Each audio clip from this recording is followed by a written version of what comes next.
Hi, everyone. Judge Andrew Napolitano here for Judging Freedom. Today is Friday, February 2nd, 2024. Colonel Lawrence Wilkerson is with us today. I'm going to ask him a couple of questions. What is a broken down, on its last leg country like Ukraine going to do with $50 billion in cash from the European Union? And Netanyahu, is he or isn't he a terrorist? But first, this. Judge Napolitano here. Do you know that we, the people, have reached 34 trillion plus in debt? It's unsustainable and it's growing. Our government is addicted to printing money and it's not going to stop. And if you believe that, as I do, then you need to understand why gold prices will continue to rise along with our staggering debt. In this report called $3,200 Gold, it explains how rising debt will cause the value of gold to rise, and it could reach $3,200 an ounce. Listen to some of the stats that I pulled from this report. They make a very strong case for the likely surge in the value of gold. In 2002, gold was $256 an ounce, and the national debt was $6.5 trillion. Last year, the debt broke through $33 trillion, and gold exceeded $2,000 an ounce. That is a 400% rise in the debt and a 700% staggering rise in the value of gold. And now the debt has hit $34 trillion, and the value of gold continues to rise along with it. It's great information from my friends at Lear Capital, and I encourage every one of you to call today and get your copy of this report. There's no obligation to purchase. It's a free report. It's free education. Call 800-511-4620 or go to LearJudgeNap.com. And when you talk to my friends at Lear, tell them the judge sent you. Colonel Wilkerson, welcome here. Thank you very much for your time and your thoughts as usual. The European Union, after twisting the arm, I guess using carrots and sticks, you'd be familiar with this from your days in the State Department as to how they do these things with Prime Minister Viktor Orban of Hungary and getting him to agree, has agreed to either give or lend to Ukraine the equivalent of about $54 billion in US dollars over 4 years. Ukraine is on its last legs. It's lost 500,000 troops. The president's about to fire the head of the military. What are they going to do with $54 billion? They're going to spread it out amongst the oligarchy, as it were. This is the corruption that was my principal objection to when Bill Clinton started this hell-bent expansion of NATO, letting countries like Albania and Montenegro, potentially Georgia and Ukraine, and others into NATO because they couldn't even pass the smell test, let alone the very rigorous standards we had. They were more rigorous than membership in the European Union. Democracy, fighting criminality, fighting corruption. All these things were parts of the ruler you had to go down in order to be even considered for membership in NATO. Bill Clinton and his boys just discarded all of that. And ever since, we've discarded it. And we've let some really weird people into NATO. And we're paying for it. We're paying for it. And we're going to pay for it again and again and again. And that's one reason why I didn't want Ukraine or Georgia to come in. You think this cash is going to go for corrupt purposes? I mean, what are they going to do? Buy secondhand military equipment from arms dealers? They can't get anything from the U.S. We don't have any more to give them. I don't know if Europe has any more to give them. Is this extending on life support? A government that without the life support is dead? This is the European Union trying to look as if it's doing something. I would have some question, since it's over in a period of time, that any of it, or certainly all of it, would ever actually make it into Ukraine. It's a signal that they're trying to send to the United States, principally, that they're still in the game. I don't think it's going to do anything but increase and enhance and deepen the corruption in Ukraine. And as I said, I don't think all of it will ever get there. Isn't Ukraine on its last legs for the reasons I articulated? The loss of 500,000 troops, the president saying he's going to fire. I don't know why you would say something like that rather than do it, but saying he's going to fire the very popular military commander. Let me back up. Do you know General Zaluzhny or know of the way he is perceived by professional military men like you in Europe and the U.S.? I know the reputation he has with the few people that I know and trust their views on Ukraine. And I can read about the reputation he has in Ukraine, and I suspect that it's probably valid. He's a rare creature in many respects because not only is he fairly competent as a military professional, but he also apparently tells the truth to his civilian overseers. And as you know, he has higher poll ratings than Zelensky right now, though Zelensky's are still fairly high. So he's a real political threat to Zelensky. And the more he takes a different tack than Zelensky, I think the more Zelensky will recede in the polls and he will climb in the polls. It doesn't take a rocket scientist to see where Ukraine is, even if you're just a citizen on the ground somewhere thereabouts. Russia has complete air superiority now. They can bomb at will with whatever they want to use, drones, manned aircraft, or whatever. Ukraine can't hardly even oppose them. So the average Ukrainian now knows how much duress they're under. That's one reason why I think he's having trouble recruiting them. So the tension between the ostensible leader of the military and the ostensible leader of the political apparatus in Ukraine is dangerous. And the government of the United States of America continues to argue that Putin has lost.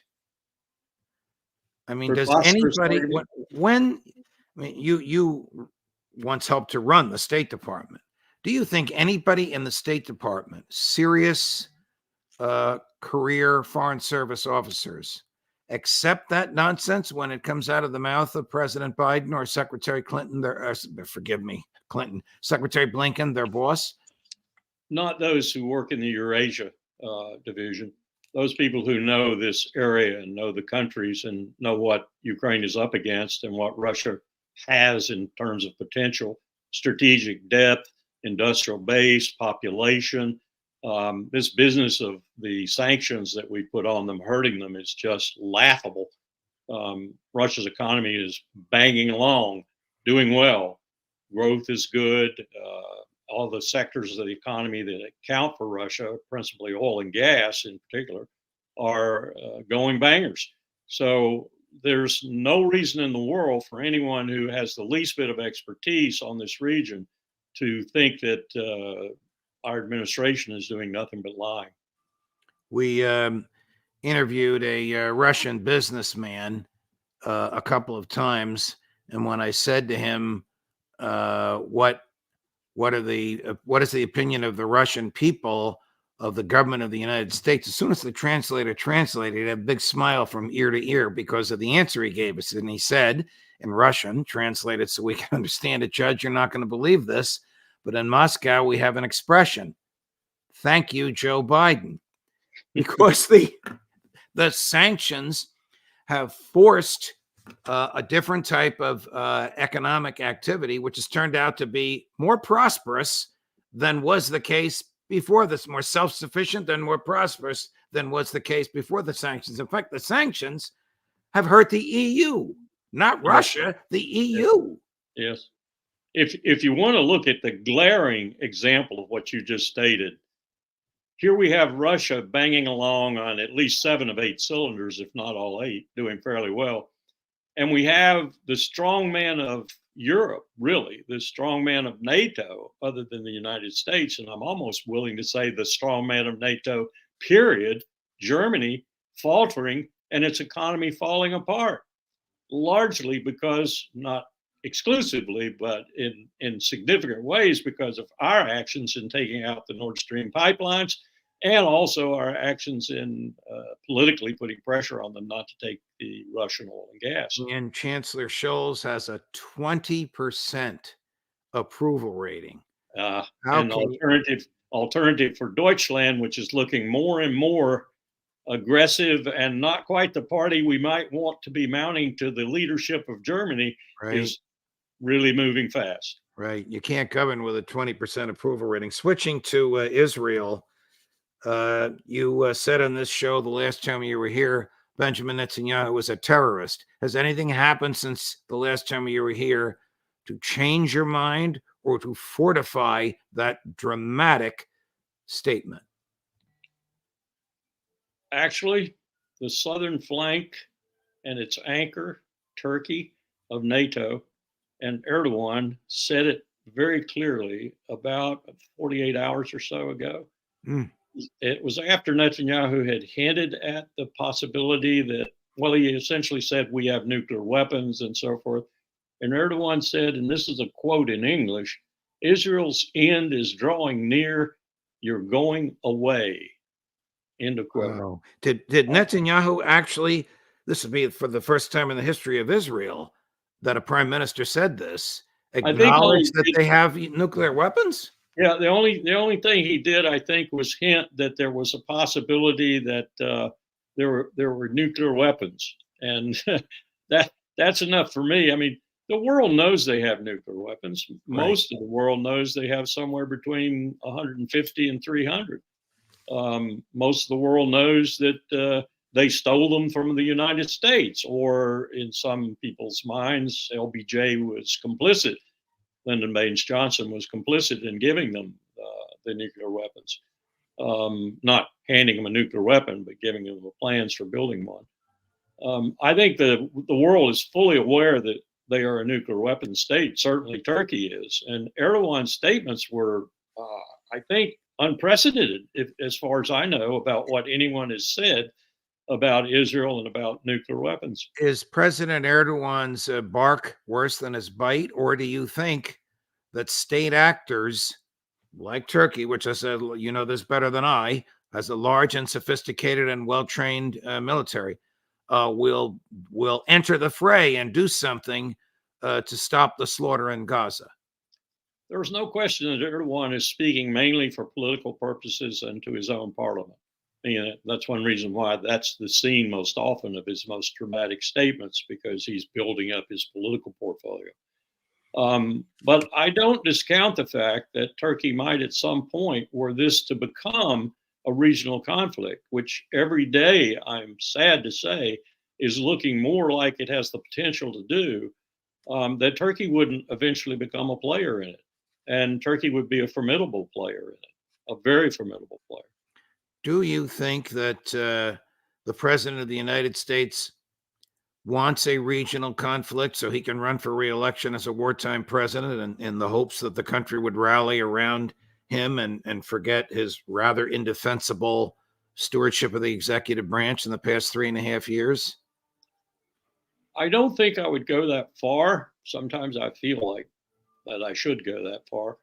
But I think we're still looking at a situation where Sullivan, Blinken, the others in the group that are surrounding him, giving him most of his advice, and Biden himself are trying to play this almost fancy game of doing just enough to get by and just enough to get him reelected, but not enough to excite a regional war and, God forbid, a global war.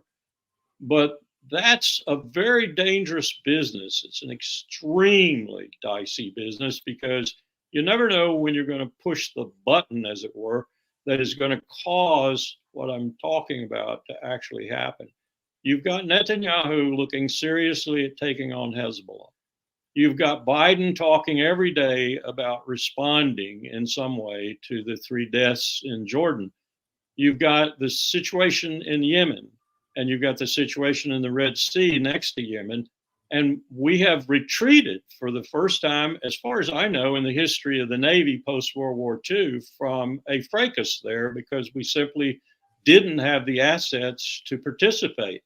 And let me just add, too, that in the Eastern Mediterranean right now, there are Marines on that Marine Expeditionary Unit / Amphibious Ready Group in the Eastern Med who've been there so long that they are ETSing, expiration term of service, leaving the military on board ship. Au contraire, they can't do that. So we have our second backdoor draft. Remember, Rumsfeld did that during the Iraq and Afghan campaigns.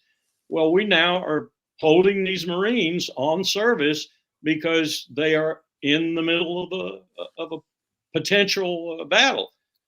That's not just a comment on a particular situation. It's a comment on the status of the Marine Corps, the Navy, and now I learned the other day the submarine force even, which I thought was in pretty good shape, personnel situation. I used to say, Donald Trump, you can talk about 300 ships all day long. Go ahead and talk about it. We couldn't build them and we couldn't man them. That's the clear and honest truth. The Navy is so short on personnel right now, it can't sail the 270 some odd platforms it has. Wow. And the Army's not much better. Or Colonel, the Air Force is not much better. I want to make sure I understand this. The Marines in the Eastern Mediterranean have been there so long that their time in the Marines is over. But because they're in this near warlike environment, they can't leave, so they're forced to re-up. It's an involuntary re-up. Do I have that right? Exactly what we did in Iraq. Rumsfeld essentially told people who were coming home. It was even worse. He told people coming home and landing in the United States who were expiring their service within the next month or two that they were already on orders back for Iraq, and therefore they couldn't get out. Backdoor draft, we called it. That's right. Exactly what it was. What do professional military men in the West think when they see the IDF dressed in feminine and in hospital garb, invading a hospital and blowing the brains out of 3 young men who were injured, 2 of whom were in a coma? I can tell you what I think, and I can tell you what most of my comrades with whom I still talk think. They think the Israeli Defense Force is capable of almost any heinous act known to man. They think the Israeli Defense Force doesn't understand or know or care about the laws of land warfare. They think they have no conception of the Geneva Conventions. They think they have absolutely no limits whatsoever as to what they'll do on the battlefield. Chris, cut number 1, please. You'll recognize who this is.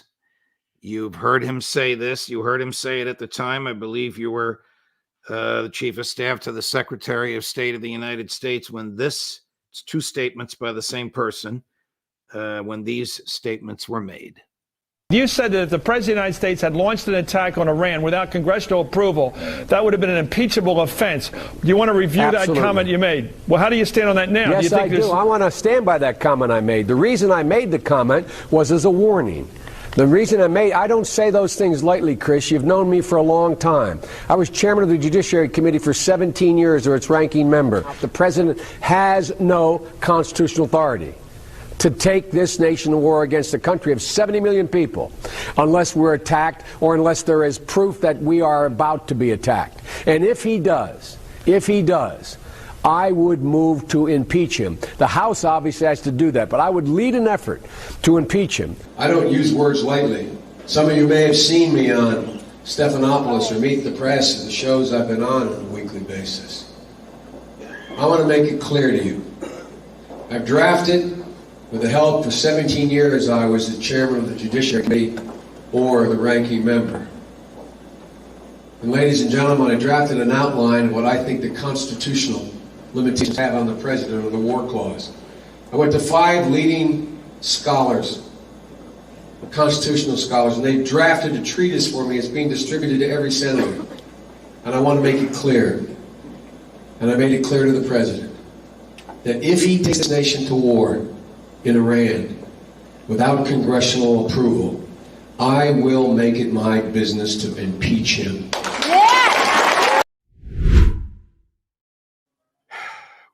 Much of what he said is, at the time, is a sound understanding of the Constitution. Do you think he believes that today? I can't believe it. The ranking member of the Judiciary Committee, the senator, the chairman of the Judiciary Committee, he was right.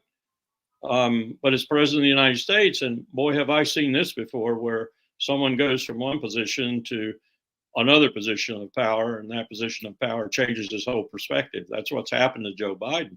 That's what happens to all presidents, I think, particularly in the post-World War II era, when they find out that there are inhibitions to the only power that they really have that is significant, deadly, dangerous, and something to be reckoned with. And that's the war power.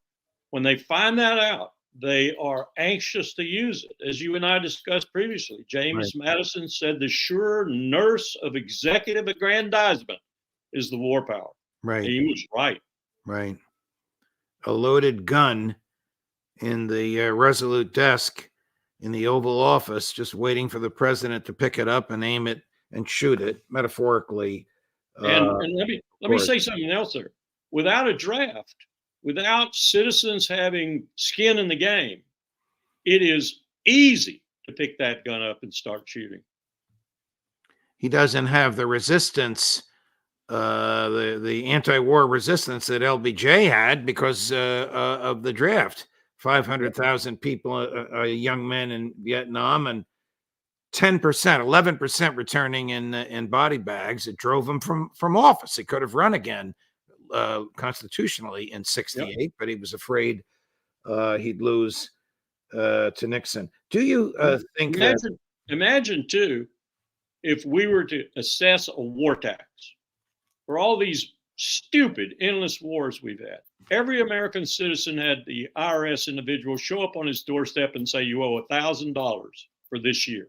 Why? Because that's the cost of our wars. Then we wouldn't have this $34 trillion aggregate debt. Well, imagine how long those wars would last if that were the case. Right. Good argument, Colonel. Is Israel losing the war in Gaza? Badly. Is Israel still, is the Israeli military still feared the way it once was, or was that fear based on myth, Colonel? This is a huge problem for Israel now, because I think that fear is dissipating at a rate no one could have conceived of.